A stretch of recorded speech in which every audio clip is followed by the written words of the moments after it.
आज हम कक्षा 7वीं का अध्याय 3 पढ़ेंगे और उसके बाद में प्रश्नावली 3.1 के प्रश्नों को हल करेंगे। तो कक्षा 7वीं का अध्याय 3 क्या है? कक्षा 7वीं का अध्याय 3 है आंकड़ों का प्रबंधन। इंग्लिश में इसको बोलते हैं डेटा हैंडलिंग। तो आंकड़ों का प्रबंधन क्या होता है? देखिए, बहुत सारे हमारे डेली लाइफ में, दैनिक जीवन में हम बहुत सारा डेटा देखते हैं।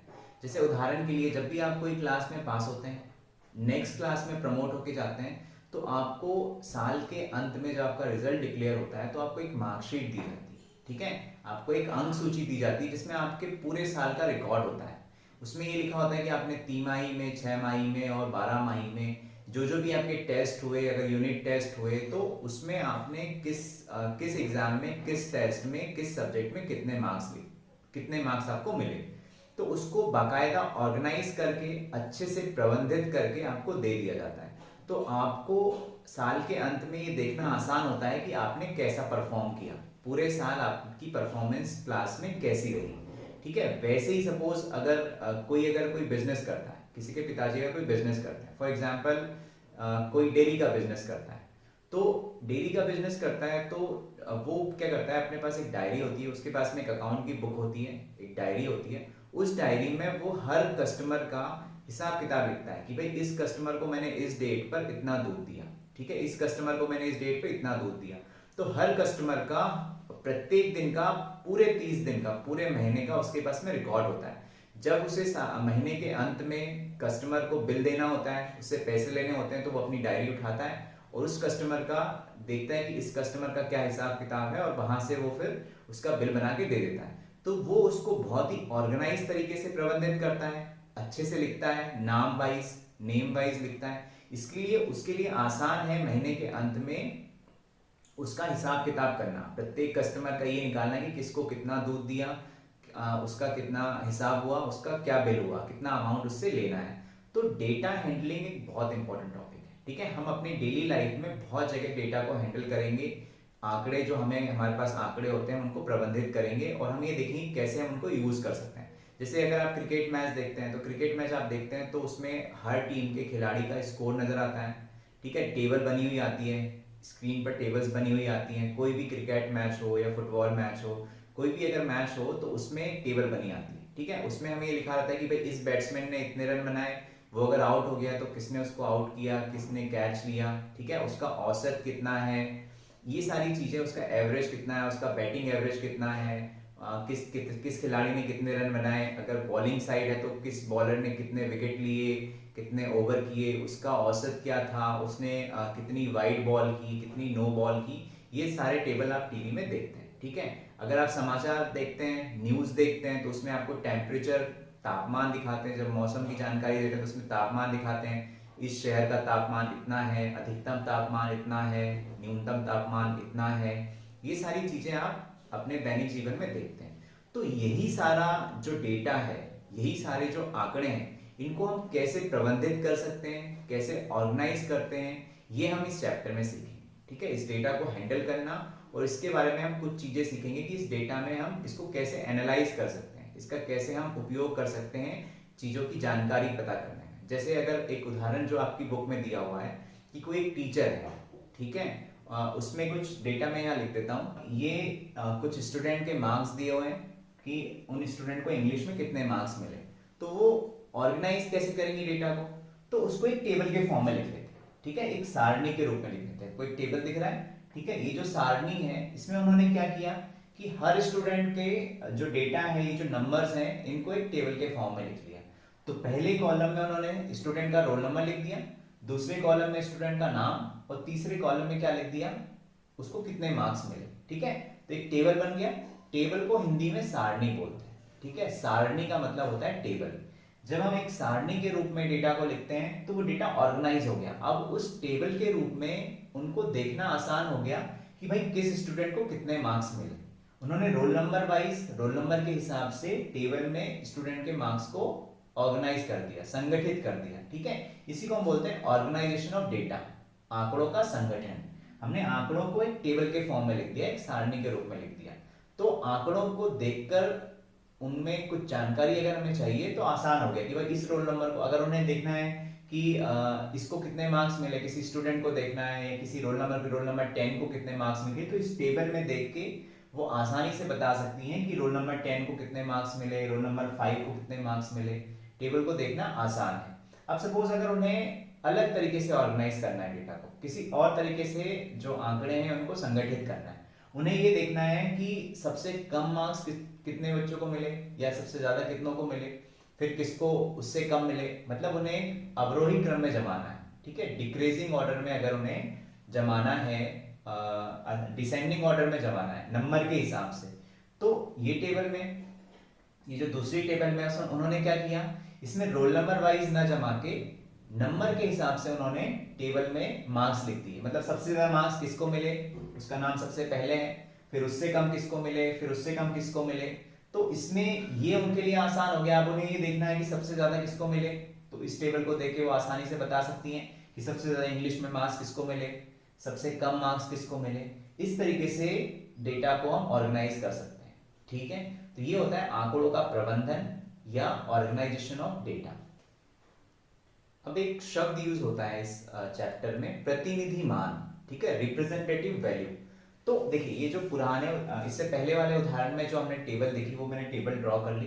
ठीक है, इस टेबल में बहुत सारे स्टूडेंट के इंग्लिश में मार्क्स लिखे हुए हैं। ठीक है, रोल नंबर वाइज कि 1 नंबर रोल नंबर को कितने मार्क्स मिले, 2 नंबर वाले रोल नंबर वाले स्टूडेंट को कितने मार्क्स मिले, वैसे ही 10 तक लिखा हुआ है कि 10 में जो रोल नंबर है नीरज को कितने मार्क्स मिले।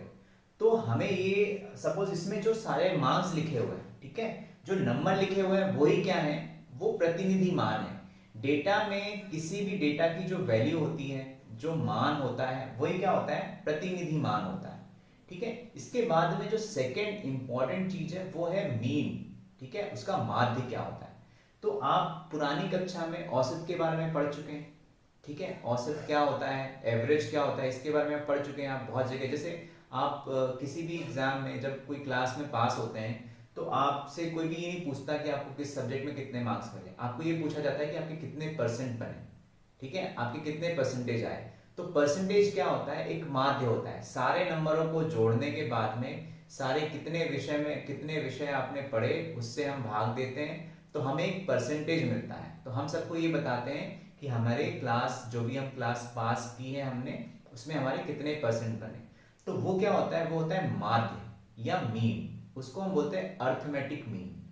ठीक है, उसको हिंदी में बोलते हैं अंकगणितीय माध्य। तो अंकगणितीय माध्य क्या होता है, अंकगणितीय माध्य, एक माध्य का मतलब क्या होता है, माध्य मतलब जो मध्य में होता है, बीच में होता है, वो क्या होता है, माध्य होता है। मीन का मतलब होता है माध्य, मीन मतलब जो बीच में होती है। जैसे आप रोज कोई सपोज हम ये कहते हैं कि गीता रोज 5 घंटे, औसत 5 घंटे पढ़ाई करती है।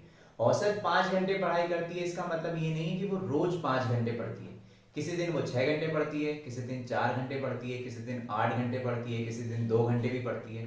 बट पूरे महीने जो औसत उसका होता है कि पूरे अगर 30 दिन तक उसने पढ़ाई करी तो किसी दिन 2 घंटे की, किसी दिन 5 घंटे की, किसी दिन 8 घंटे की, किसी दिन 7 घंटे की, पर औसत पूरे महीने उसने प्रतिदिन कितनी पढ़ाई की, 5 घंटे पढ़ाई की। तो औसत क्या है, इन सब का जितने भी हमने जो अभी मैंने बताया कि हर दिन में उसने कितने घंटे पढ़ाई की, उसका एक बीच का वैल्यू है। ठीक है, एग्जैक्ट बीच का जो वैल्यू है वो कितना है, 5 है। वो क्या होता है, अर्थमेटिक मीन होता है या अंकगणितीय माध्य होता है। अंकगणितीय माध्य पर आधारित हम बहुत सारे प्रश्नावली 3.1 में करेंगे, तो इसको समझना बहुत जरूरी है। ठीक है, अंकगणितीय माध्य, सपोज हम एक और उदाहरण लेते हैं कि हमारे पास में 2 बर्तन हैं। ठीक है, हमारे पास में 2 बर्तन हैं, एक बर्तन ए है और एक बर्तन बी है। अब हमारे पास में एक बर्तन में 20 लीटर दूध है और इस बर्तन में 60 लीटर दूध है। ठीक है, इसमें 20 लीटर दूध है और इसमें 60 लीटर दूध है। हमें दोनों बर्तनों में बराबर दूध भरना है कि इसमें भी बराबर होना चाहिए, मतलब इस दूध को हमें क्या करना है, बराबर करना है। ए और बी दोनों बर्तनों में बराबर दूध होना चाहिए। तो हम कैसे निकालेंगे, तो हम इनका बीच की वैल्यू निकालेंगे, इनका माध्य निकालेंगे। ठीक है, जो माध्य होगा उतना दूध हम बर्तन ए में भी रख सकते हैं, बर्तन बी में भी रख सकते हैं। तो हम किसी भी चीज का, किन्हीं भी डेटा, जो डेटा होता है हमारे पास में, जो भी हमारे पास आंकड़े होंगे, उनका हम माध्य कैसे निकालेंगे, अर्थमेटिक मीन कैसे निकालेंगे, तो हम क्या करेंगे, उनको जोड़ेंगे। ठीक है, जो मान है, जो वैल्यूज हैं, जो आंकड़े हैं, उनको हम जोड़ेंगे, ऐड करेंगे और जितने आंकड़े हैं उससे भाग दे देंगे। यहाँ पे कितने आंकड़े हैं? 2 आंकड़े हैं, 2 बर्तन हैं, ठीक है। तो एक में 20 लीटर दूध है, एक में 60 लीटर दूध है। तो माध्य क्या होगा? अर्थमेटिक मीन या अंकगणितीय माध्य क्या होगा? 20 60। हमने आंकड़ों को जोड़ दिया और कितने आंकड़े हैं? 2 आंकड़े हैं, तो हम 2 से क्या करेंगे? भाग दे देंगे। तो कितना आ जाएगा ये? 80/2। तो क्या आएगा इसका मान? 40। ठीक है, तो 40 क्या आ गया? इसका माध्य आ गया। ठीक है, अंकगणितीय माध्य आ गया। मतलब हम दोनों बर्तन में अगर 40-40 लीटर दूध रखें तो दोनों बर्तन में बराबर दूध हो जाएगा। ठीक है, तो हमने क्या निकाला? इनका माध्य निकाला। तो ऐसे हम कितने भी आंकड़ों का माध्य निकाल सकते हैं। माध्य में हमें क्या करना पड़ेगा? हमें सारे अंकों को, जो सारे आंकड़े हैं उनको जोड़ना है और कितने आंकड़े हैं उस संख्या से भाग देना है, उससे डिवाइड करना है। तो जो हमारे पास में वैल्यू आएगी वही क्या होगा? उन सबका, उन आंकड़ों का क्या होगा? माध्य होगा। उनकी मध्य की वैल्यू होगी, उनके बीच की वैल्यू होगी। ठीक है, इसी को हम बोलते हैं अर्थमेटिक मीन या अंकगणितीय माध्य। एक और उदाहरण से हम समझते हैं कि माध्य क्या होता है। सपोज एक उदाहरण है कि आशीष एक स्टूडेंट है, वो प्रतिदिन 4 घंटे, मतलब 3 दिन दिया हुआ है, 4 घंटे, 5 घंटे और 3 घंटे पढ़ाई करता है। ठीक है, 3 दिन उसका पढ़ाई के कितने घंटे वो पढ़ाई करता है वो दिया हुआ है कि एक दिन वो 4 घंटे पढ़ता है, फिर एक दिन वो 5 घंटे पढ़ता है और एक दिन वो 3 घंटे पढ़ता है। तो हमें ये बताना है कि 3 दिन में औसतन वो प्रत्येक दिन कितनी पढ़ाई करता है। ठीक है, हमें तीनों का औसत निकालना है, माध्य निकालना है, अर्थमेटिक मीन निकालना है या अंकगणितीय मान निकालना है। इन सबका एक ही मतलब होता है, अंकगणितीय मान, अंकगणितीय माध्य, अर्थमेटिक मीन उसको इंग्लिश में बोलते हैं, हम उसको एवरेज या औसत भी बोलते हैं। तो हम क्या करेंगे? इसका अगर हमें एवरेज निकालना है, औसत निकालना है, तो हम कैसे निकालेंगे? उसके प्रत्येक दिन में उसने कितनी पढ़ाई की, हमें आंकड़े दिए हुए हैं, हम उनको जोड़ देंगे। कितने हैं? 4, 5 और 3। ठीक है, और कितने दिन हैं? 3 दिन हैं। तो हम क्या करेंगे? उससे 3 से क्या करेंगे? भाग दे देंगे। ठीक है, आंकड़ों की संख्या से हम क्या करेंगे? भाग दे देंगे। 3 आंकड़े हैं, 3 डेटा है हमारे पास में, और हमें प्रत्येक डेटा को जोड़ देना है, ऐड करना है, और उसमें जो कितने नंबर ऑफ डेटा है, कितने आंकड़े हैं, उससे हमें भाग दे देना है। तो कितना आएगा? 4, 5, 9, 3, 12।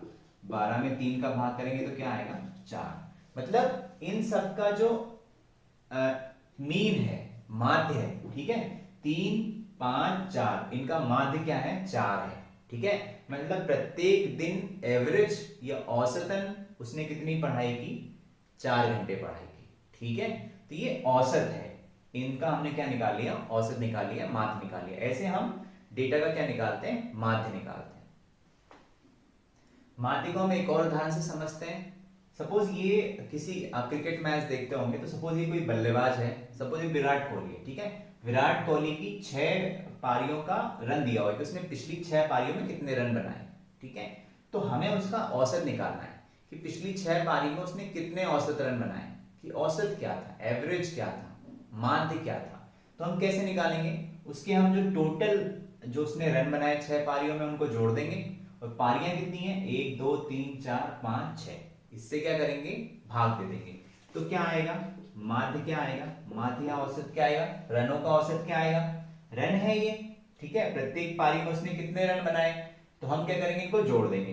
तो इनको हम क्या करेंगे? जोड़ देंगे। तो ये कितना आ जाएगा? 60 + 55। और इसको हम क्या करेंगे? कितनी पारियां हैं? 6 पारियां हैं, तो 6 से क्या करेंगे? हम भाग दे देंगे। इनको अगर हम जोड़ेंगे तो आएगा 282। ठीक है, आप जोड़ के देख सकते हैं। और हम क्या करेंगे? 6 से उसको भाग दे देंगे। तो इसको 6 से भाग दे दीजिए, कितना आ जाएगा? ये 47 आ जाएगा। तो ये क्या आ गए? औसत रन आ गए या माध्य आ गया कि भाई उसने 6 पारियों में अगर इतने रन बनाए तो उसने पिछली 6 पारियों में औसतन कितने रन बनाए हैं? 47 रन बनाए, 47 रन बनाए। तो ऐसे हम कितने भी आंकड़ों का, किसी भी डेटा का हम क्या निकाल सकते हैं? माध्य निकाल सकते हैं या मीन निकाल सकते हैं। ठीक है, एक और टॉपिक जिसके बारे में हमें प्रश्नावली 3.1 में प्रश्न करने हैं वो है परिसर या प्रसार। उसे इंग्लिश में बोलते हैं रेंज। तो रेंज क्या होती है? रेंज का मतलब क्या होता है?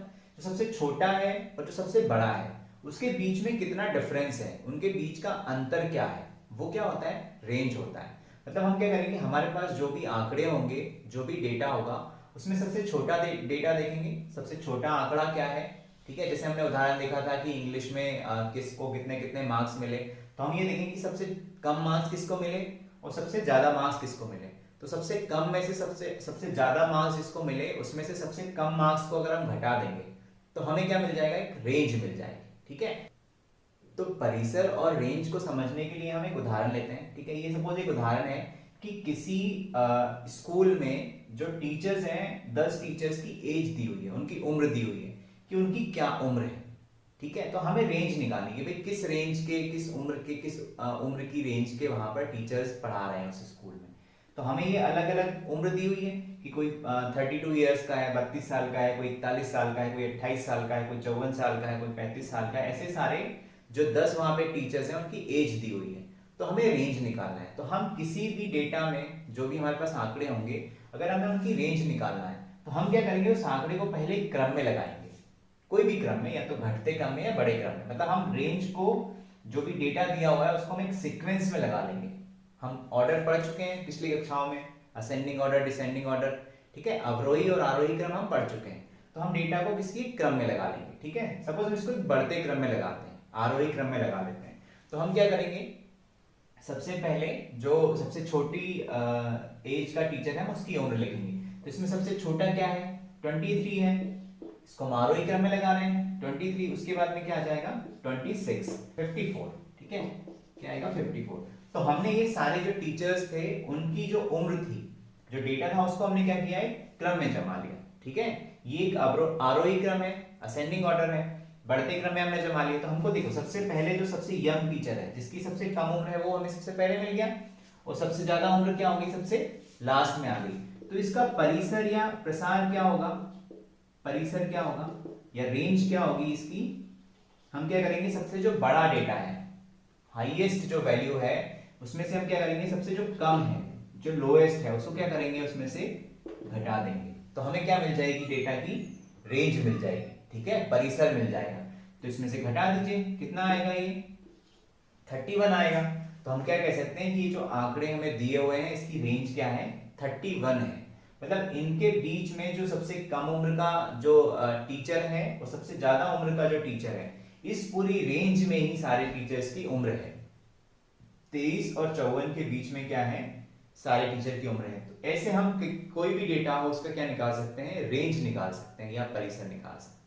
ठीक है, अब अभी हमने जो पढ़ा, ठीक है, आंकड़ों के प्रबंधन के बारे में हमने जो पढ़ा, माध्य, परिसर, उसके आधार पर हम प्रश्नावली 3.1 के प्रश्नों को हल करेंगे। तो प्रश्नावली 3.1 का पहला प्रश्न क्या है? अपनी कक्षा के किन्हीं 10 विद्यार्थियों की ऊंचाइयों का परिसर ज्ञात कीजिए। ठीक है, अभी हमने पढ़ा परिसर क्या होता है, रेंज क्या होती है। तो हमें ये उदाहरण में कोई डेटा नहीं दिया हुआ है, हमें अपनी क्लास के कोई भी 10 विद्यार्थी लेने हैं, उनसे उनकी हाइट पूछनी है कि भाई आपकी ऊंचाई कितनी है, और हमें उसकी रेंज पता करनी है। तो हम कैसे पता करेंगे? मान लीजिए उदाहरण के लिए हम सेंटीमीटर में लिख लेते हैं। ठीक है, हम 10 जो स्टूडेंट हैं उनकी हाइट सेंटीमीटर लिख लेते हैं कि कोई 140 सेंटीमीटर का है, कोई 142 का है, कोई 130 का है। ठीक है, कोई 125 सेंटीमीटर का है, कोई 150 सेंटीमीटर का है, कोई 146 सेंटीमीटर का है, कोई 148 सेंटीमीटर का है। ठीक है, यहाँ मैं कुछ लिख देता हूँ, कोई 120 सेंटीमीटर का है। तो कितने हो गए? 4 4 8। कोई 155 का है और कोई 141 सेंटीमीटर का है। तो ऐसे हमने किन्हीं भी 10 विद्यार्थियों की ऊंचाई हमने लिख ली। ठीक है, तो हमें बताना है इसका परिसर क्या है। तो हम क्या करेंगे, ये जो हमने ऊंचाइयां लिखी हैं, हाइट लिखी है, इसको हम क्या करेंगे? क्रम में जमा लेंगे। ठीक है, हम एक क्रम में, आरोही क्रम में जमा लेंगे या अवरोही क्रम, किसी भी क्रम में जमा सकते हैं। हम इसको सपोज आरोही क्रम में जमा करते हैं। सबसे कम हाइट किसकी है? 120 सेंटीमीटर। फिर उसके बाद में क्या है? 120 के बाद में 125 है, 130 है, फिर क्या है? 130 के बाद में 140 है। ठीक है, 140, 141, 142, ठीक है। 142 के बाद में 146, 148, 150 और 155। तो ये हमने जो हाइट लिखी 10 स्टूडेंट की, उसको हमने क्या किया है, आरोही क्रम में जमा लिया। तो अब हम बता सकते हैं, देखो सबसे छोटा जिसकी सबसे कम हाइट है वो कितना है, 120 सेंटीमीटर का है, और सबसे बड़ा वाला कितने सेंटीमीटर का है, 155 सेंटीमीटर का है। तो हमें परिसर निकालना है, परिसर मतलब रेंज निकालनी है। तो हम क्या करेंगे, जो सबसे ऊंचा है, सबसे बड़ा जो है, उसमें से हम क्या करेंगे, जो सबसे छोटा है उसको घटा देंगे। ठीक है, तो हमें क्या मिल जाएगी, रेंज मिल जाएगी। तो कितना आ गया ये, 35। ठीक है, तो हमने क्या निकाल लिया कि हमारी क्लास के 10 विद्यार्थियों की हमने क्या निकाल ली, रेंज निकाल ली, परिसर निकाल ली। ऐसे हम डेटा में, किसी भी डेटा में रेंज या परिसर निकालेंगे, हम उसको पहले आरोही क्रम में लगाएंगे, फिर जो सबसे बड़ा है, जो सबसे बड़ी वैल्यू है, ठीक है, उसमें से सबसे छोटी वैल्यू को क्या करेंगे, घटा देंगे। तो हमें क्या मिल जाएगी, उस डेटा की, उन आंकड़ों की क्या मिल जाएगी, रेंज या परिसर मिल जाएगा। ठीक है, अब हम प्रश्नावली 3.1 का दूसरा प्रश्न करेंगे। क्या प्रश्न है, कक्षा के मूल्यांकन में प्राप्त किए गए निम्नलिखित अंकों को एक सारणीबद्ध रूप में संगठित कीजिए। ठीक है, हमें किसी स्टूडेंट के या किसी एक टेस्ट में बहुत सारे नंबर्स जो मिले हैं स्टूडेंट्स को, वो हमें दिए हुए हैं, तो इसको हमें एक टेबल के रूप में लिखना है, एक टेबल के फॉर्म में लिखना है, एक सारणी के रूप में लिखना है। सारणी में लिख के बताना है कि इसको कैसे एक सारणी के रूप में लिख सकते हैं। तो हमें आंकड़े क्या दिए हुए हैं, ये हमें आंकड़े दिए हुए हैं। ठीक है, इसमें हमें प्रश्न ये बोला गया कि इसको एक सारणीबद्ध लिखिए, सारणीबद्ध रूप में लिखिए, मतलब सारणीबद्ध कीजिए। इसको हमें एक टेबल के फॉर्म में लिखना है, एक टेबल हम बनाएंगे और हम ये सारे डेटा को उस टेबल में लिखेंगे, और उस पर हम आधारित कुछ और प्रश्न हमसे पूछे गए हैं। तो हम किसी भी डेटा को सारणी के रूप में या टेबल के रूप में कैसे लिख सकते हैं। सपोज ये हमें सारे नंबर दिए हुए हैं, हमें एक टेबल बनाना है। ठीक है, तो यहाँ पे मैं एक टेबल बनाता हूँ, एक सारणी बनाऊंगा मैं। ठीक है, सबसे पहले मुझे क्या दिया हुआ है, अंक दिए हुए हैं, ये अंक है सारे, किसी परीक्षा में जो प्राप्त अंक है वो दिए हुए हैं।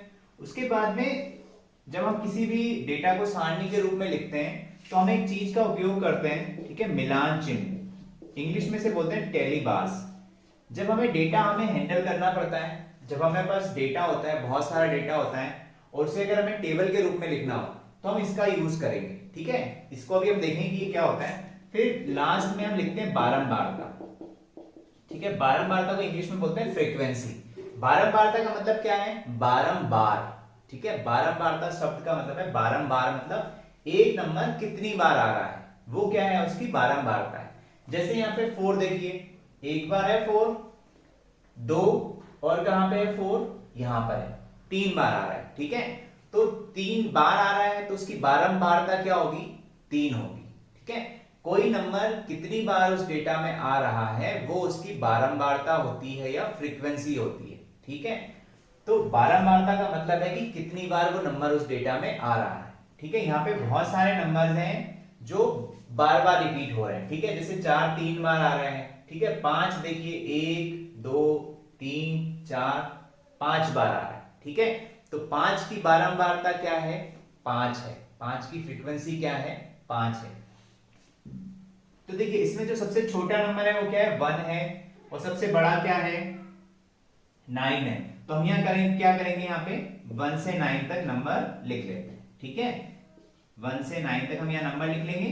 तो किसी को 1 मार्क्स मिले, कोई किसी को 2 मार्क्स मिले, तो हमने यहाँ पे 1 से 9 तक हमने क्या लिख लिए, अंक लिख लिए। अब यहाँ पे हम क्या करेंगे, मिलान चिन्ह का उपयोग करेंगे कि कौन सा नंबर कितनी बार आ रहा है। मिलान चिन्ह क्या होता है, सिंपल बार होती है। ठीक है, हम एक ऐसे ही लाइन खींचेंगे, जितनी ये नंबर जितनी बार भी आ रहा है उतनी हम लाइन खींचते जाएंगे। जैसे 1 है, अब देखिए इस पूरे डेटा में 1 कहाँ है, यहां पर है। ठीक है, तो पहली बार 1 आया तो हमने एक लाइन खींच दी। फिर हम देखेंगे कि और कहीं 1 आ रहा है क्या, नहीं आ रहा है। तो 1 कितनी बार आया, एक बार आया, तो 1 की बारंबारता क्या हो गई, 1 हो गई। ठीक है, अब 2 देखिए, 2 कितनी बार आ रहा है, तो हम डेटा में देखेंगे।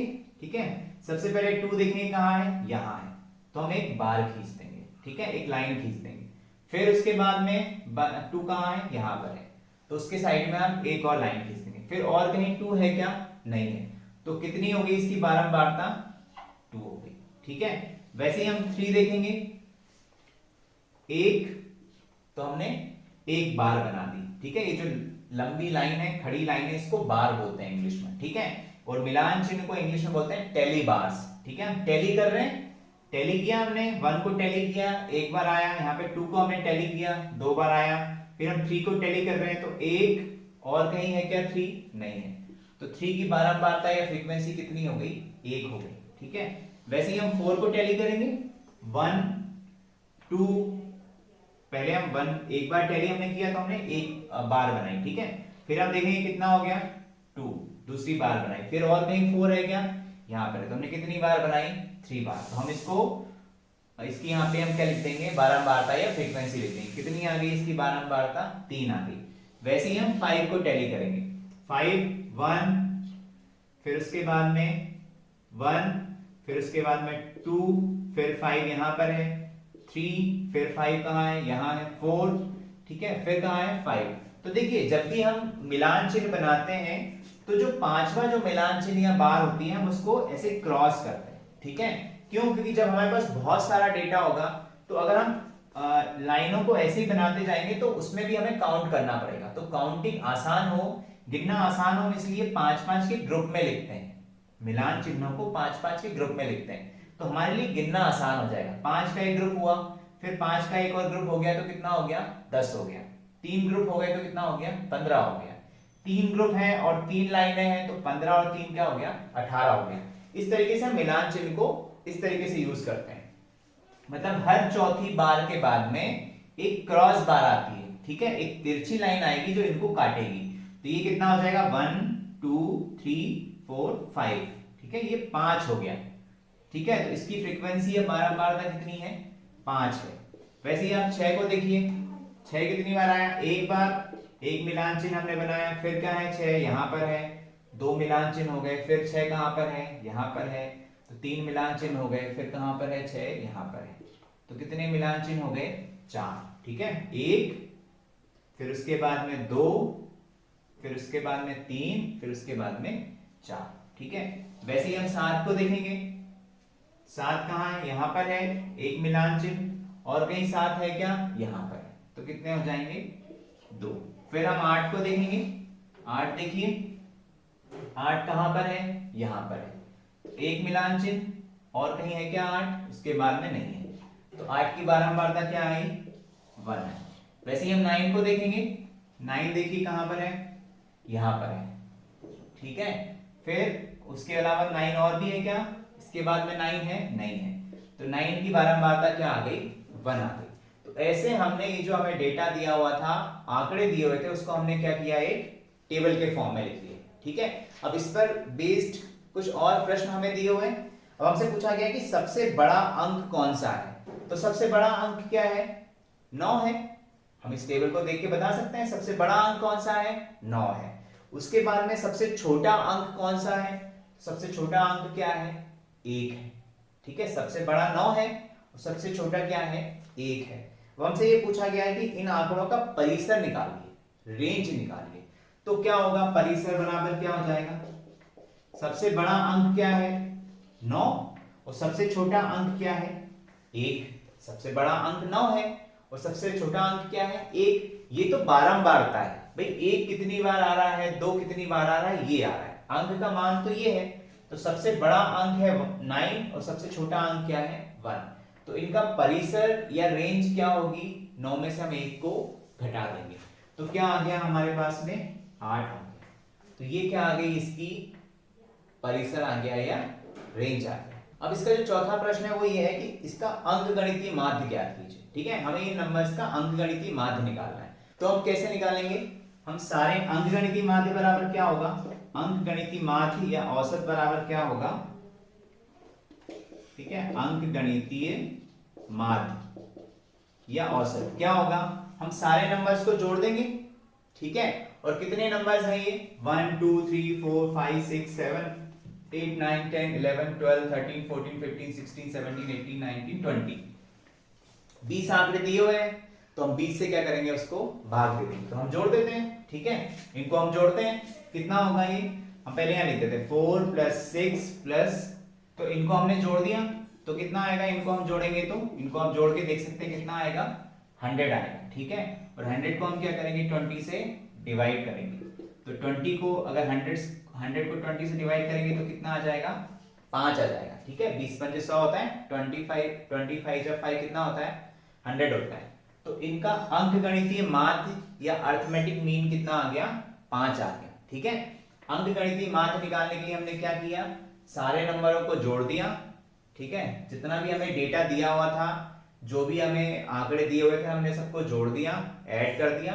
और कितने आंकड़े थे 20 आंकड़े थे, 20 थे टोटल। ठीक है, तो हमने क्या किया, उनको जोड़ के 20 से भाग कर दिया, 20 से भाग कर दिया, तो हमें क्या मिल गया अंकगणितीय माध्य मिल गया।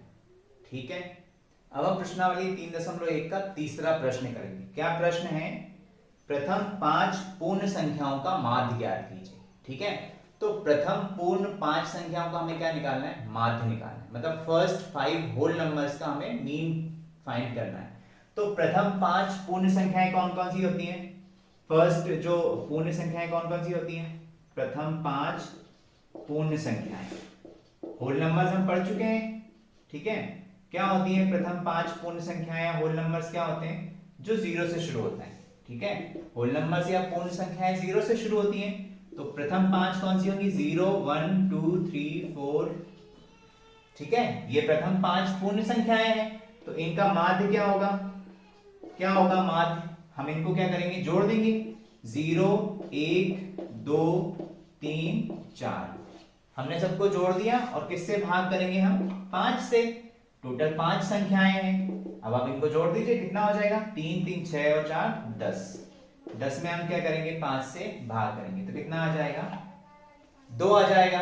तो ऐसे हम प्रथम 5 पूर्ण संख्याओं का माध्य निकाल सकते हैं। प्रथम 5 पूर्ण संख्याएं हमने लिख ली, सबको जोड़ दिया और 5 से क्या किया, भाग कर दिया, तो हमें क्या मिल गया, प्रथम 5 संख्याओं का माध्य मिल गया। ठीक है, अब हम प्रश्नावली 3.1 का चौथा प्रश्न करेंगे। क्या प्रश्न है, एक क्रिकेट खिलाड़ी ने 8 पारियों में निम्नलिखित रन बनाए। ठीक है, एक क्रिकेट मैच है, उसमें एक क्रिकेट प्लेयर है, उसने अपनी पिछली 8 इनिंग्स में 8 पारियों में ये रन बनाए। ठीक है, तो हमें ये बताना है कि उसने उसका माध्य स्कोर क्या होगा, ये रन क्या होगा, मतलब हमें इसका माध्य निकालना है। भाई 8 पारियों में उसने ये रन बनाए, हमें दिया हुआ है कि ये रन बनाए उसने 8 पारियों में, तो हमें क्या निकालना है, माध्य निकालना है। तो हम देख चुके हैं माध्य या मीन क्या होता है, एवरेज क्या होता है, औसत क्या होता है। हम क्या करेंगे, सारे जो हमें डेटा दिया है उसको क्या करेंगे, हम जोड़ देंगे। ठीक है, और जो भी नंबर ऑफ डेटा है, कितना डेटा है, 8 पारियों का डेटा है, तो हम क्या करेंगे, उसको 8 से भाग कर देंगे। ठीक है, आप इसको जोड़िए, कितना आ जाएगा, और डिवाइड हम किससे करेंगे, 8 से करेंगे। ठीक है, आप इसको जोड़ेंगे तो कितना आएगा, 400 आएगा। ठीक है, आप जोड़ के देखिए, 8 से 14 5 19 से 24 19 से 25 5 30 शून्य आएगा। ठीक है, 5 3 बच गया, 5 3 8 7 15 4 19 3 22 4 26 4 30 और 10 40। ठीक है, तो कितना आ गया, 400 आ गया। और हम क्या करेंगे, उसको 8 से भाग दे देंगे। 8 से क्यों भाग दे रहे हैं, क्योंकि 8 डेटा है, 1 2 3 4 5 6 7 8, 8 पारियां हैं, तो हमने सारे जो रन थे उनको जोड़ दिया और 8 से क्या कर दिया, भाग दे दिया, तो हमें क्या मिल गया, उसका औसत मिल गया, माध्य मिल गया। तो क्या आया उसका माध्य, मीन क्या आया, 50 आया। ठीक है, औसतन उसने 50 रन बनाए हर पारी में, इनका मीन या माध्य क्या है, ये जो डेटा है इसका मीन क्या है, 50 है। ठीक है, अब हम प्रश्नावली 3.5 का पांचवा प्रश्न करेंगे। क्या प्रश्न है, निम्नलिखित सारणी प्रत्येक खिलाड़ी द्वारा 4 खेलों में अर्जित किए गए अंकों को दर्शाती है। ठीक है, एक टेबल दी हुई है जिसमें हमें एक टेबल है जिसमें 3 खिलाड़ी हैं, 3 प्लेयर्स हैं ABC।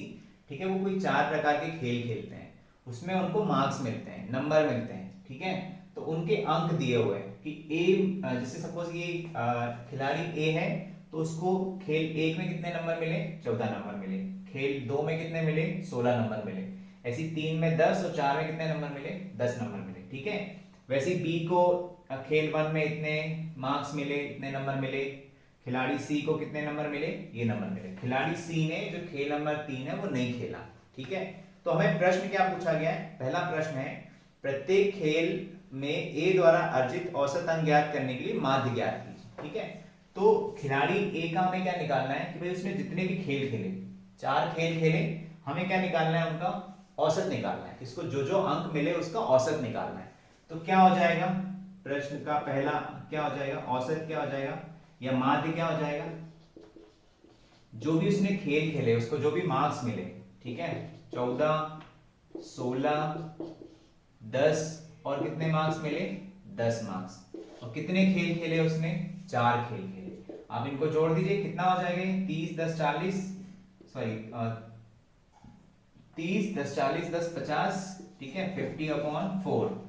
तो आप अगर 50 को 4 से भाग करेंगे तो कितना आएगा, 12.5 आएगा। ठीक है, भाग करना आपको आता है, आप 50 को 4 से भाग करेंगे तो कितना आएगा, 12.5 आएगा। मतलब जो खिलाड़ी ए है उसको औसत कितने अंक मिले, 12.5 अंक मिले।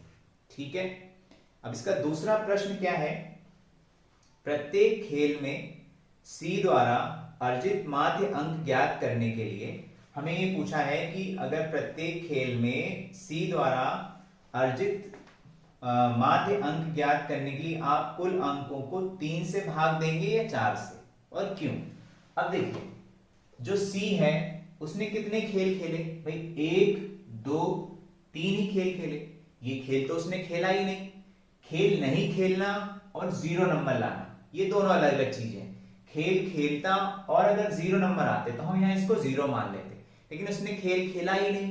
ठीक है, तो हम जब माध्य निकालेंगे, अगर हमें सी का निकालना है कि सी के जो टोटल अंक हैं उनका माध्य हमें निकालना है, मीन निकालना है, तो हम किससे भाग देंगे, 3 से भाग देंगे। क्यों, क्योंकि उसने 3 ही खेल खेले हैं, 1 2 3, ये खेल तो खेला ही नहीं, तो उसका हमें माध्य नहीं निकालना है। बस ये पूछा है प्रश्न में कि अगर इनके माध्य निकालने हैं तो आप किससे भाग देंगे, तो आप किससे भाग देंगे, 3 से भाग देंगे। तो क्या आ जाएगा माध्य, अगर हमें माध्य निकालना है अगर सपोज, तो हम क्या करेंगे, इसमें क्या आएगा माध्य, हम जोड़ देंगे 8 11 और 13 को हम क्या करेंगे, जोड़ देंगे और किससे भाग देंगे, 3 से भाग देंगे। ठीक है, तो ये कितना आ जाएगा, इसका आंसर आएगा 3। ठीक है, उसमें ये पूछा है कि आप 3 से भाग देंगे या 4 से, तो हम बोलेंगे 3 से भाग देंगे। क्यों, क्योंकि उसने सिर्फ 3 ही खेल खेले हैं। ठीक है, तीसरा प्रश्न क्या है इसका, बी ने सभी 4 खेलों में भाग लिया, तो आप उसके अंकों का माध्य किस प्रकार ज्ञात करेंगे।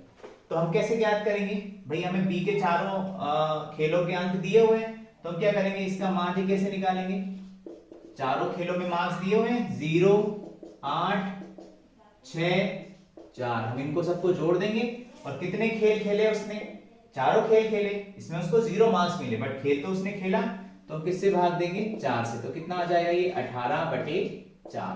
अभी आप 2 से भाग दे सकते हैं ऊपर नीचे, 18 में 2 का भाग चला जाएगा, 9 बार उसमें भी चला जाएगा, तो कितना आ गया 9/2, एक भिन्न संख्या आ गई। ठीक है, तो इसका माध्य क्या आ गया, 9/2 आ गया। तो हमने ये 3 प्रश्न हल कर लिए। अब चौथा प्रश्न क्या है, किसका प्रदर्शन सबसे अच्छा है। ठीक है, अब देखिए ये हमें टेबल देख के हमें बताना है कि भाई किसका प्रदर्शन सबसे अच्छा है। खेल ए में सबसे अच्छा प्रदर्शन किसका है, ए का, सबसे ज्यादा मार्क्स मिले। खेल 2 में सबसे अच्छा प्रदर्शन किसका है, ए का, इसमें इसको 16 मिले। खेल सी में भी सबसे अच्छा प्रदर्शन किसका है, ए का है, इसमें तो खेला ही नहीं, तो इसमें किसके कितने नंबर है, 10, इसके 6, इसमें इसके कितने नंबर है, इसने खेला ही नहीं। खेल सी में जो चौथा खेल है उसमें किसका सबसे अच्छा प्रदर्शन है, सी का। तो 3 खेलों में सबसे अच्छा प्रदर्शन किसका है, ए का प्रदर्शन सबसे अच्छा है। ठीक है, तो ओवरऑल सबसे अच्छा प्रदर्शन किसका होगा, ए का होगा, क्योंकि उसने 3 खेल में सबसे ज्यादा नंबर लेके आया। तो इसका क्या आंसर होगा, ए होगा, सबसे अच्छा प्रदर्शन किसका है, ए का है। ठीक है, इसी तरीके से आप प्रश्न नंबर 6 कर सकते हैं। क्वेश्चन नंबर 6 क्या है, विज्ञान की एक परीक्षा में विद्यार्थियों के एक समूह द्वारा 100 में से प्राप्त किए गए अंक ये हैं। ठीक है, कुछ विद्यार्थी हैं जिनको विज्ञान की एक परीक्षा में इतने नंबर मिले हुए हैं, हमें नंबर्स दिए हुए हैं 85 76 90 85 39 48 56 95 81 और 75। ठीक है, ये नंबर्स दिए हुए हैं। आपको क्या निकालना है, विद्यार्थी द्वारा सबसे अधिक अंक और सबसे कम अंक। भाई आप इसको क्या करिए, आरोही क्रम में जमा लीजिए, तो आपको सबसे कम और सबसे अधिक अंक मिल जाएंगे। प्राप्त अंकों का परिसर निकालना है, सबसे अधिक में से सबसे कम घटाना है। और तीसरा क्या है, माध्य निकालना है। तो माध्य निकालने के लिए क्या करेंगे, आप सबको जोड़ देंगे और कितने हैं टोटल, उसमें कितने विद्यार्थी हैं, तो आप इसमें क्या करेंगे, उतने विद्यार्थियों की संख्या से उसको भाग दे देंगे, तो क्या मिल जाएगा, माध्य मिल जाएगा, जैसे हमने पहले प्रश्नों में किया। वैसे ही क्वेश्चन नंबर 7 क्या है, 6 क्रमागत वर्षों में एक स्कूल के विद्यार्थियों की संख्या निम्नलिखित है। इसमें हमें दिया हुआ है कि किसी स्कूल में अलग अलग वर्षों में कितने कितने विद्यार्थी पढ़ रहे थे, उनकी संख्या दी हुई है, आपको माध्य निकालना है। तो आप क्या करेंगे, सारी संख्याओं को जोड़ देंगे, 6 वर्षों में जो जो विद्यार्थी थी उनको जोड़ देंगे और क्या करेंगे, 6 से भाग दे देंगे, तो हमें क्या मिल जाएगा, माध्य मिल जाएगा। ठीक है, अब हम प्रश्नावली 3.1 का 8वां प्रश्न देखते हैं। ठीक है, क्या प्रश्न है, एक नगर के किसी विशेष सप्ताह के 7 दिनों में हुई वर्षा मिलीमीटर में निम्नलिखित रूप से रिकॉर्ड की गई है। ठीक है, एक टेबल दी हुई है, सारणी दी हुई है, और किसी नगर में, किसी सिटी में, शहर में वहां की वर्षा किसी एक हफ्ते में, किसी एक वीक में किस दिन कितनी कितनी बारिश हुई, उसका डेटा हमें दिया हुआ है, उसके आंकड़े हमें दिए हुए हैं। तो हमें निम्नलिखित प्रश्नों का उत्तर देना है।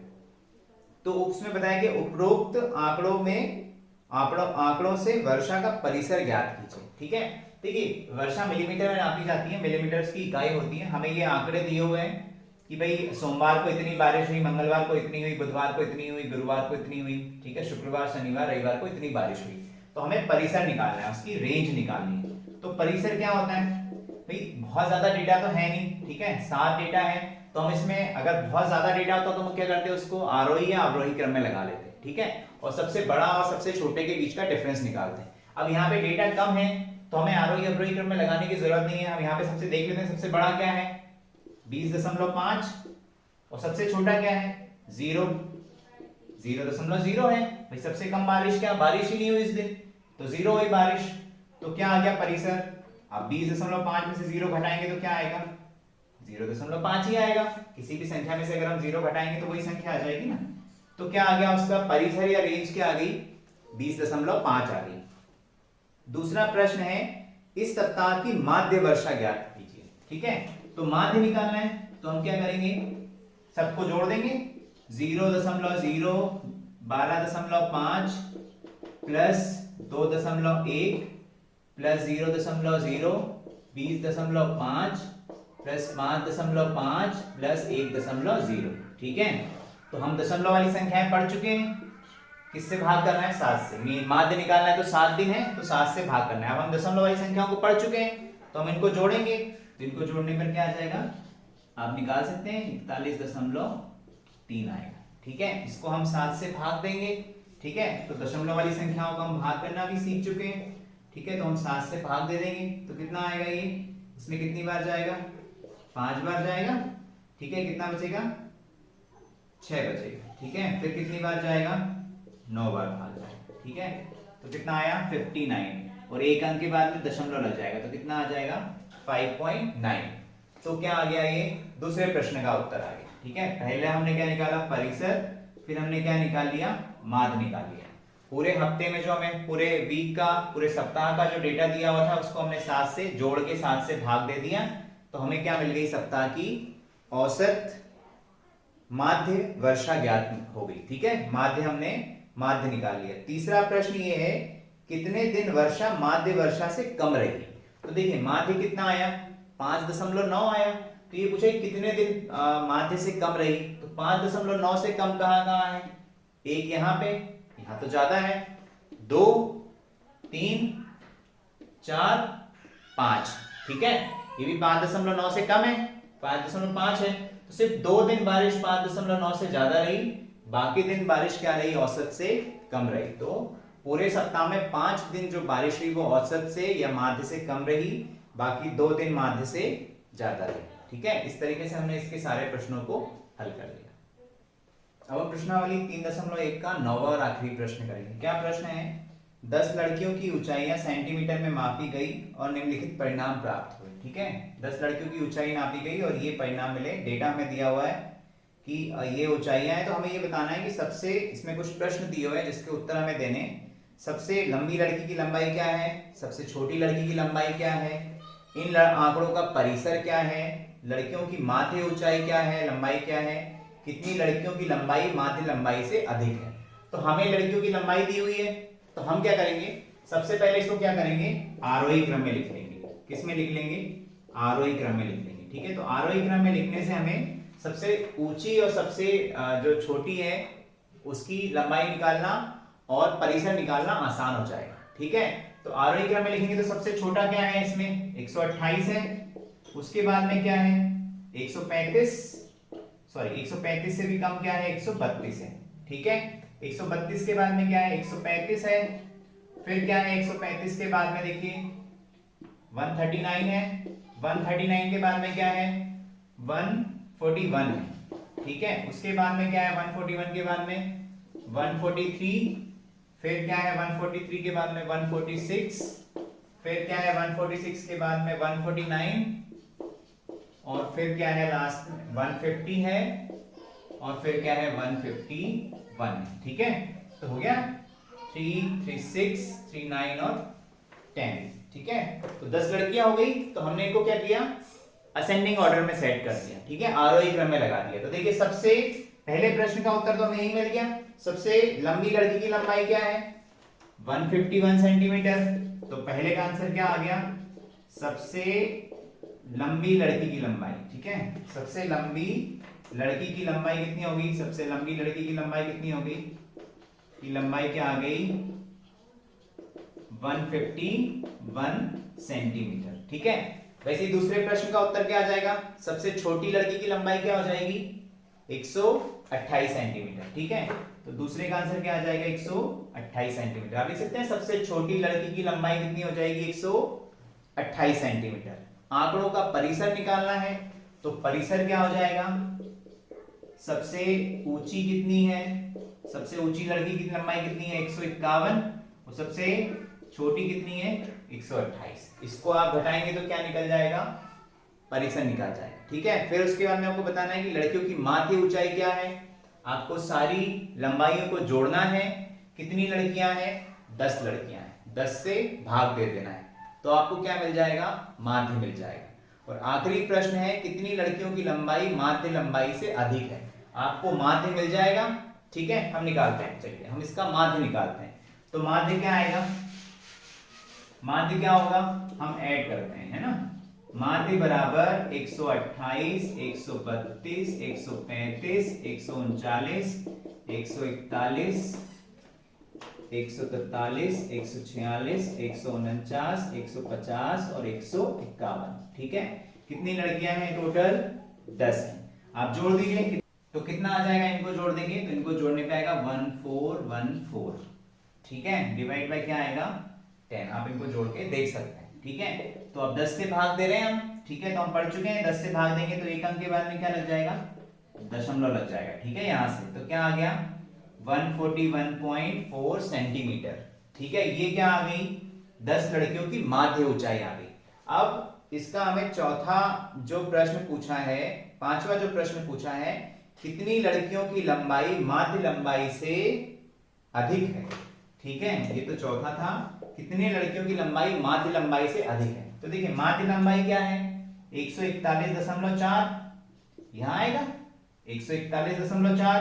तो भाई ये सब तो 141.4 से कम है, ये 141.4 से क्या है ज्यादा है। तो कितनी लड़कियों की लंबाई 141.4 से ज्यादा है, 1 2 3 4 5। तो क्या आ जाएगा, पांचवे का आंसर 5 आ जाएगा। ठीक है, 5 लड़कियों की लंबाई जो माध्य लंबाई है, माध्य लंबाई कितनी आई 141.4, उससे क्या है अधिक है। ठीक है, तो इस तरीके से हमने माध्य पर आधारित और परिसर पर आधारित सारे प्रश्न इस प्रश्नावली में हल किए हैं।